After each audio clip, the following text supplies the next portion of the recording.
Unfortunately आजकल हम वह खाना नहीं खा रहे हैं जो हमारे लिए अच्छा है। और ताज्जुब की बात यह है कि हम सब ये जानते हैं, लेकिन हम वही खा रहे हैं जो बाज़ार हमें परोस रहा है। ऑनलाइन जो फूड ऑप्शंस हैं डिलीवरी के और जो फास्ट फूड के विज्ञापन हैं, उसकी चमक ने हमारे बच्चों को और हम सब को हेल्दी लाइफस्टाइल से बहुत दूर कर दिया है। नमस्ते, मेरा नाम है रवि वर्मा और मेरे साथ आप देख रहे हैं हेल्दी लाइफस्टाइल का चैनल गोल्डन हेल्थ। आप शायद ये नहीं जानते होंगे कि हमारा भोजन हमसे बात करता है, यानी अपने बारे में हमें बताता है। इसे हम टॉकिंग फूड कहते हैं। आज तक जो कुछ वीडियोस हमने आपके सामने लाए हैं, उसमें हमने ये बताया है कि हमें किस प्रकार का खाना खाना चाहिए। उसके आगे की कड़ी में आज हम बताने जा रहे हैं खाने के 4 बेहद सरल नियम, जिसे यदि हम मानेंगे अपनी दैनिक लाइफ में तो हम हेल्दी हो जाएंगे, हमें कोई भी बीमारी बहुत कम ग्रसित कर पाएगी। तो इस नियम का पहला हिस्सा यह है कि हमें कैसा खाना खाना चाहिए। हमें ऐसा खाना खाना चाहिए जो लिविंग फूड हो, और यह खाना हमें बताएगा। जैसे अगर आप आम की गुठली चूस कर फेंक दीजिए ज़मीन पर, या कुछ बीज डाल दीजिए, या कुछ दालें डाल दीजिए, तो उसमें से कुछ समय बाद अंकुरण हो जाएगा। तो यह खाना हमें क्या बता रहा है कि वो लिविंग फूड है। लेकिन यही काम आप किसी फास्ट फूड के साथ करके देखिए, जिसको अगर आप बर्गर को या पिज़्ज़ा को ज़मीन में गाड़ देंगे तो उसमें कुछ नहीं होगा, वो सड़ जाएगा। यानी जो लिविंग फूड होता है, जिसमें से जीवन उत्पन्न होने की संभावना होती है, वही हमारे लिए भी बहुत अच्छा फूड होता है। और यह फूड हमें बोलकर बताता है कि मैं लिविंग फूड हूँ। जितने भी डिब्बा बंद फूड होते हैं या प्रोसेस्ड और पैकेज्ड फूड होते हैं, वो सब डेड फूड की श्रेणी में आते हैं, जिससे जीवन शुरू नहीं हो सकता है।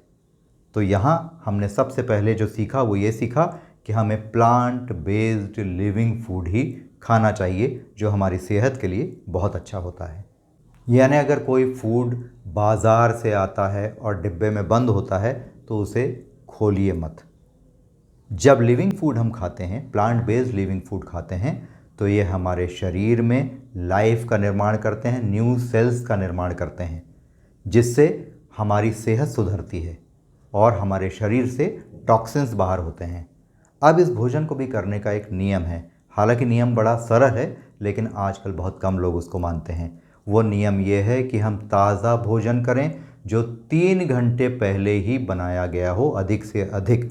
लेकिन हमारे युवा जोड़े जो हैं आजकल अक्सर ये करते हैं कि खाना बनाकर फ्रिज में भर देते हैं, थोड़ा थोड़ा करके उसे कई दिनों तक खाते रहते हैं। ये बेहद नुकसानदायक है और इससे कैंसर जैसे ऑटो इम्यून रोग भी हो सकते हैं। अब जब हमारा घर में पकाया भोजन भी बासी होने के बाद हमें नुकसान पहुंचा सकता है, तो सोचिए कि जो इंडस्ट्रियल फूड की श्रेणी में आते हैं, यानी ऐसे भोजन जो डब्बे में बंद होकर बाज़ार से आते हैं, वो कब पैक हुए होंगे और क्या उनके साथ हुआ होगा, कितना उसमें प्रिजर्वेटिव होगा, कितनी उसके साथ प्रोसेसिंग हुई होगी, ये हम में से कोई नहीं जानता।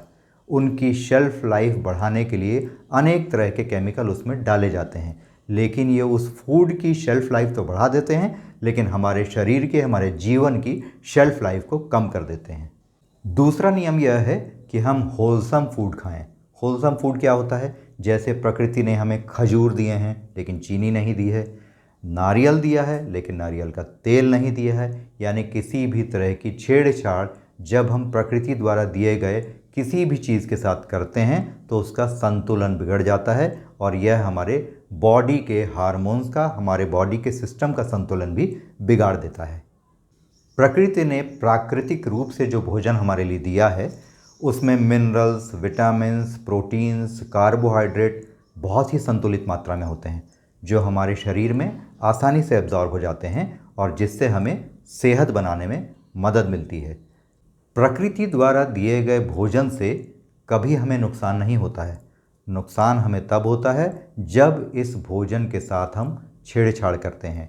जैसे चावल हम कौन सा खाना पसंद करते हैं? जो चमकदार, पॉलिश्ड हो, लेकिन इससे हमें नुकसान होता है। लेकिन हम अनपॉलिश्ड दाल अगर खाएंगे, अनपॉलिश्ड चावल अगर खाएंगे तो हमें इससे फ़ायदा होगा, क्योंकि इसे हमने प्रोसेस नहीं किया है। तो इससे हमें न्यूट्रिशन भी मिलेगा और एनर्जी भी मिलेगी। तो आकर्षक दिखने वाली चीज़ों से हमें दूरी बढ़ा लेनी चाहिए। जैसे हम सफ़ेद चीनी की जगह अगर भूरा गुड़ खाएंगे तो वह हमारे बहुत लाभ का होगा। तीसरा नियम यह है कि ईट प्लांट बेस्ड फूड ओनली, यानी जो चीज़ें हमें पेड़ पौधों के ज़रिए प्राप्त होती हैं उन्हें ही हमें खाना चाहिए। अब आप खुद सोच लीजिए कि पनीर, दूध, दही, शहद ये किस टाइप की श्रेणी में आते हैं। ये प्लांट बेस्ड फूड नहीं है, तो हमारे लिए उतने लाभकारी भी नहीं हैं। Now coming on to the fourth point कि हमें वाटर रिच फूड खाना चाहिए, क्योंकि हमारे शरीर में 70% पानी है और 30% मसल्स और बोन्स हैं। तो हमें जो वाटर रिच फूड होंगे उनसे ही फ़ायदा ज़्यादा मिलेगा और शरीर उसको एसिमिलेट जल्दी करेगा। वाटर रिच फूड कौन से होते हैं? फल होते हैं, सब्जियां होती हैं, ये सब वाटर रिच फूड हैं। लेकिन सारे अनाज जैसे दाल, चावल, गेहूँ और उससे बनने वाली चीज़ें और हमारे ड्राई फ्रूट्स जो हैं वो वाटर पुअर फूड होते हैं, जिन्हें हमें पानी के साथ भिगो कर ही खाना चाहिए। जैसे दाल बनना है तो पानी में भिगोएंगे।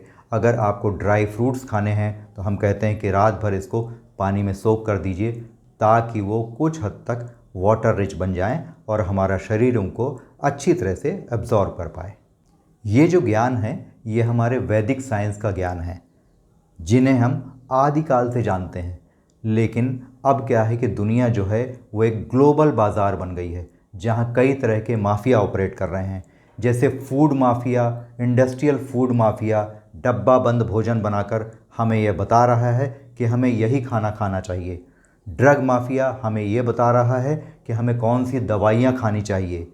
इसके अलावा डेयरी माफिया हमें ये बता रहा है कि किस तरह का दूध हमें पीना चाहिए। ये सारी चीज़ें माफिया कंट्रोल्ड हैं और हमारे लिए बेहद घातक हैं। हमें अपनी जड़ों को भूलना नहीं चाहिए, वैदिक साइंस को छोड़ना नहीं चाहिए जहाँ तक हो सके। हाँ, मैं ये नहीं कहता कि कभी कभार फास्ट फूड खाने में या बाज़ार का खाना या बिस्किट, केक, पेस्ट्री खाने में कोई हर्ज है, लेकिन इसके जो यूज़ करना है हमको उसमें हमें संयम बरतना चाहिए। मैं यह भी जानता हूँ कि आज के भाग दौड़ भरे जीवन में, स्ट्रेसफुल लाइफ में, हड़बड़ी वाली लाइफ में ये सारी चीज़ें पूरे तौर पर कर पाना संभव नहीं है। लेकिन फिर भी आप जितना इसे मान सकें उतना आपका फ़ायदा होगा। मैं उम्मीद करता हूँ कि यह वीडियो भी हमारे अन्य वीडियो की तरह आपको पसंद आया होगा, और अगर ऐसा है तो आप इसे खूब लाइक करिए, सब्सक्राइब करिए, शेयर करिए अपने मित्रों के साथ, अपने रिश्तेदारों के साथ, अपने ग्रुप्स में। Thanks for watching.